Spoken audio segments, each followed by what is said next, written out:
এই সীমান্তে সকল হত্যাকাণ্ডের বিচারের দাবিতে আমরা আমাদের লড়াই সংগ্রাম জারি রাখবো ইনশাআল্লাহ। ভারতের আমাদের ওখানে কি খেলার দরকার নেই। শহীদ ফেলানির যে এই জেনারেশন তারা প্রতিবাদ প্রতিরোধ জারি রেখেছে। আজকে যে জুলাই বিপ্লব হয়েছে, এই জুলাই বিপ্লবের লিগাসি কিন্তু শহীদ ফেলানিদের হাত ধরে তৈরি। আমরা যখন ক্যাম্পাসে ছিলাম, আপনারা জানেন 2024 সালে এই ঢাকা বিশ্ববিদ্যালয়ের বটতলায় আমরা কোরআন পাঠের আসর করেছিলাম।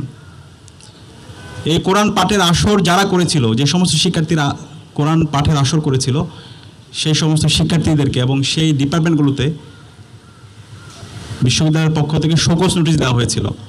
তো আমরা যখন খোঁজ নিচ্ছিলাম এবং আমরা যখন প্রশ্ন করছিলাম তৎকালীন বিশ্ববিদ্যালয়ের ভিসি ফেসিস্ট মাকসুদ কামালকে, তখন মাকসুদ কামাল বলছিল তার কাছে এম্বাসি থেকে দিল্লির তাবেদাররা, দিল্লির দালালরা এম্বাসি থেকে তার কাছে চিঠি পাঠাইছে, এই ঢাকা বিশ্ববিদ্যালয় বটতলায় যে কোরআন তেলাওয়াতের আসর করা হয়েছে, সেই কারা করেছে তাদের বিরুদ্ধে যেন বিশ্ববিদ্যালয় শোকজ তাদের বিরুদ্ধে ব্যবস্থা গ্রহণ করে, তাদেরকে যেন বহিষ্কার করে।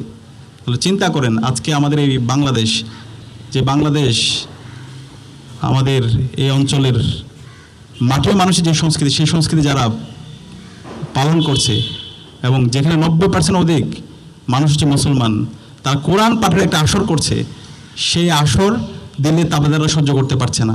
তারা এখানে চিঠি দিয়ে সেটা বন্ধ করার জন্য শিক্ষার্থীদেরকে বিভিন্ন ধরনের হুমকি ধুমকি দিয়েছিল। এবং এই পুরো ফেসিবাদ জুড়ে বাংলাদেশের এই সকল গণহত্যা, শিশু হত্যা এবং বাংলাদেশের প্রতিটি জায়গায় যে মানবাধিকার লঙ্ঘন হয়েছে, এই সকল কিছুর সাথে এই ভারতীয় আধিপত্যবাদ জড়িত আছে। এবং ভারতীয় আধিপত্যবাদের বাংলাদেশে যারা দোসর, খনি হাসিনা, নিষিদ্ধ ছাত্রলীগ, যুবলীগ এবং কালচারাল ফেসিস্ট চক্র, যারা এই ভারতীয় আধিপত্যবাদকে এখানে লেজিটিমাইজ করার চেষ্টা করেছে, এটাকে বৈধতা দেওয়ার চেষ্টা করেছে, তারা এটার সাথে জড়িত আছে। এবং এই জুলাই বিপ্লবে কিন্তু আমাদের স্লোগান, কমন কয়েকটা স্লোগান ছিল।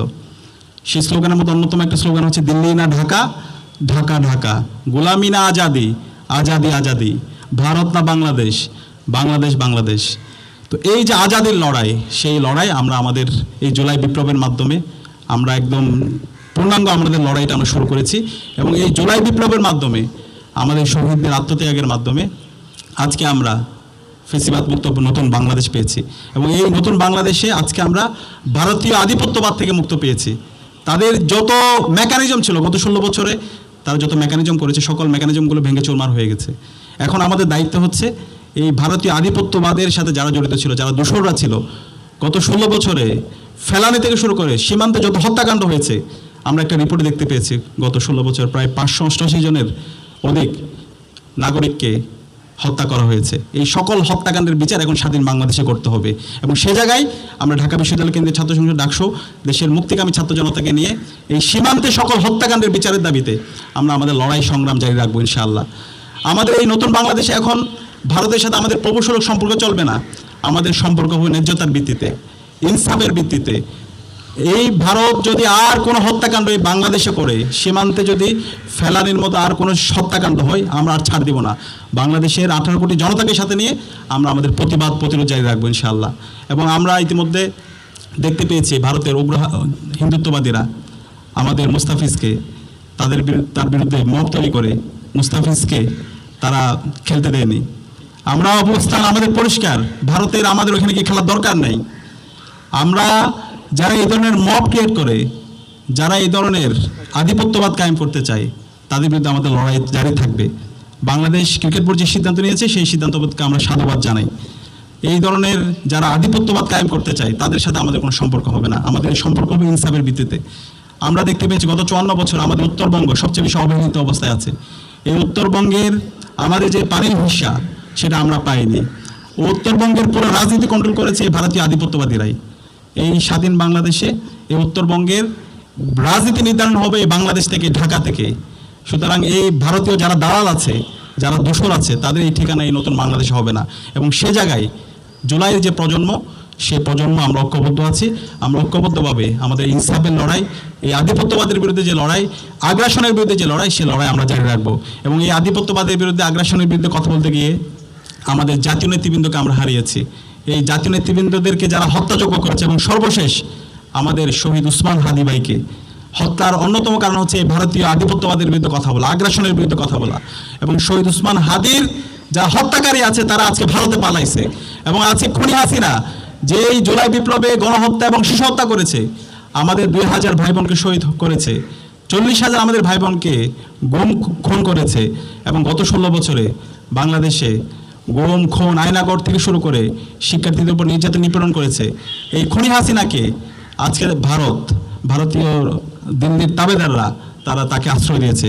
আমরা বলতে চাই এই খুনি হাসিনাকে বাংলাদেশে ফিরে দিতে হবে, শহীদ ওসমান হাদির হত্যাকারীদেরকে বাংলাদেশে ফিরে দিতে হবে, এবং তাদের সবাইকে স্বাধীন বাংলাদেশে বিচারের আওতায় নিয়ে আসতে হবে। ইতিমধ্যে খুনি হাসিনার রায় এসেছে, তাকে মৃত্যুদণ্ড দেওয়া হয়েছে।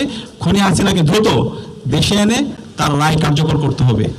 এই জায়গায় যদি ভারত সরকার এই খুনিকে, এই ভারতীয় যারা দালাল আছে তাদেরকে আশ্রয় দেয়, তাহলে ভারতের সাথে আমাদের যেভাবে ডিল করতে হবে সেভাবে আমরা ডিল করব। আমরা আশা রাখবো এই খুনি ফ্যাসিস্ট হাসিনা এবং তার দোষরদেরকে দ্রুত সময়ের মধ্যে তারা বাংলাদেশে ফিরে দেবে, এবং তাদেরকে আমরা বিচার আওতায় নিয়ে আসবো।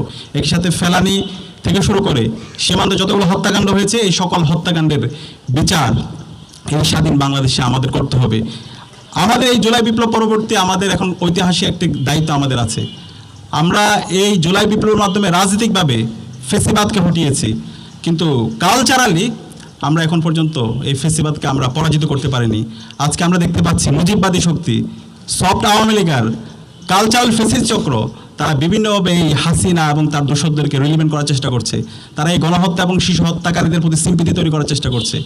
তাদের বিরুদ্ধে আমাদের অবস্থান পরিষ্কার করতে হবে, আমাদের প্রতিবাদ প্রতিরোধ জারি রাখতে হবে। আমরা মিডিয়ায় দেখতে পাচ্ছি বিভিন্নভাবে খুনি হাসিনা এবং তার দোষীদের পক্ষ অবস্থান করার বিভিন্ন ধরনের অপপ্রয়াস আমরা দেখতে পাচ্ছি। তো সেই কারণে আমাদেরকে কালচারালি এই আধিপত্যবাদের বিরুদ্ধে, আগ্রাসনের বিরুদ্ধে আমাদের লড়াই জারি রাখতে হবে। সে জায়গায় শহীদ ফেলানি থেকে শুরু করে সকল সীমান্তে যারা শহীদ আছে তাদের যে লড়াই, আজাদির তাদের যে লড়াই, সেই লড়াইগুলো আমাদের গানের মাধ্যমে, কবিতার মাধ্যমে, নাটকের মাধ্যমে আমাদের ফুটিয়ে তুলতে হবে। জুলাইয়ের আমাদের যারা শহীদরা আছে তাদের যে সংগ্রাম, লড়াই, সেগুলো আমাদের কালচারালি আমাদেরকে রিলিভেন্ট করতে হবে। তো এই সাংস্কৃতিকভাবে যদি আমরা একটা বিপ্লব করতে পারি, তাহলে আমাদের এই বিপ্লবটা অনেক বেশি সাস্টেন হবে। তো এই জুলাইকে একটা পরিপূর্ণ বিপ্লবের রূপ দেওয়ার জন্য আমাদের একটা সাংস্কৃতিক বিপ্লব দরকার। তো আমরা সেই জায়গায় আশা রাখছি ঢাকা বিশ্ববিদ্যালয় সহ বাংলাদেশের সকল বিশ্ববিদ্যালয়ে এবং বিভিন্ন পর্যায়ে আমরা যারা শিক্ষার্থীরা আছি, নাগরিকরা আছে, যারা বুদ্ধিজীবীরা আছে, তারা সবাই এই জুলাইকে ধারণ করে আধিপত্যবাদের বিরুদ্ধে, আগ্রাসনের বিরুদ্ধে এবং ইনসাফের পক্ষে আমরা আমাদের লড়াই সংগ্রাম জারি রাখবো। এবং আশা করছি ইনসাফে বিজয় হবে, এবং শহীদ ফেলানি থেকে শুরু করে আধিপত্যবাদের বিরুদ্ধে, আগ্রাসনের বিরুদ্ধে কথা বলতে গিয়ে যারা শহীদ হয়েছে তাদের রেখে যাওয়া যে আমানত, সে আমানত আমরা যথাযথভাবে আমরা বাস্তবায়ন করতে পারবো, এবং এই বাংলাদেশে আমরা ইনসাফ কায়েম করতে পারবো। সবাইকে আজকের আয়োজনে উপস্থিত হওয়ার জন্য সবাইকে ধন্যবাদ জানিয়ে আমি আমার কথা এখানে শেষ করছি। আসসালামু আলাইকুম।